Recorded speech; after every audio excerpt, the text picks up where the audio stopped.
Welcome to கட்டடக்கலைஞனின் பயணங்கள். இன்றைக்கி இந்த 2 ஃபெரியை தாண்டி நம்ம போன இடம் தாங்க ஓல்டு கோவா. அதுக்கு முன்னாடி இந்த ஃபெரி பற்றி நான் சொல்லி ஆகணும். இது வந்து கம்ப்ளீட்டாக ஃப்ரீங்க, லோக்கல்ஸோட பெனிஃபிட்காக.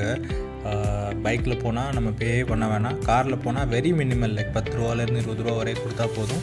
ஸோ நம்மளை வந்து ஒரு பாயிண்ட்லேருந்து இன்னொரு பாயிண்டில் வந்து நம்மளை இறக்கி விட்ருவாங்க. ஸோ அப்படி நாங்கள் ஃபர்ஸ்ட் இந்த ஓல்டு கோவாவில் பார்த்தது தாங்க ஆர்ச் ஆஃப் வைஸ்ராய். இதை யார் கட்டினானா ஃப்ரான்சிஸ்கோ ட காமா. பேர் எங்கேயும் கேள்விப்பட்ட மாதிரி இருக்குல்ல, அவர் தான் வாஸ்கோ ட காமாவோட பேரன். அவர் வந்து அவங்க தாத்தாவோட நினைவுனால் 1599 இந்த ஆர்ச்சை கட்டுறாரு. இது எல்லா கோஸ்டல் ஜோன்ஸ்லேயும் கிடைக்கிற அந்த லேட்ரைட் கல் மூலமாக கட்டப்பட்ட ஆர்ச். இதில் பெரிய ஆச்சரியம் என்னென்னா 1599 இப்போ வரைய இது வந்து வெரி மினிமல் ரெனோவேஷனுக்குள்ளே போயிருக்கலாம். ஆனால் மேஜராக இதை வந்து யாருமே வேண்டலைஸ் பண்ணலைங்க. இது ரொம்ப ஒரு ஆச்சரியமான விஷயம். அதுக்கு இன்னொரு காரணம், கோவாவுக்கு வந்து ரொம்ப லேட்டாக தான் போர்ச்சுகீஸ்லேருந்து சுதந்திரம் கிடச்சிது. ஸோ 1599 ஒரு கிட்டத்தட்ட 350 வருஷமாக அவங்களே ஆட்சியில் இருந்ததுனால இதை யாரும் டிஸ்டர்ப் பண்ணாமல் இருந்திருக்கலாம்.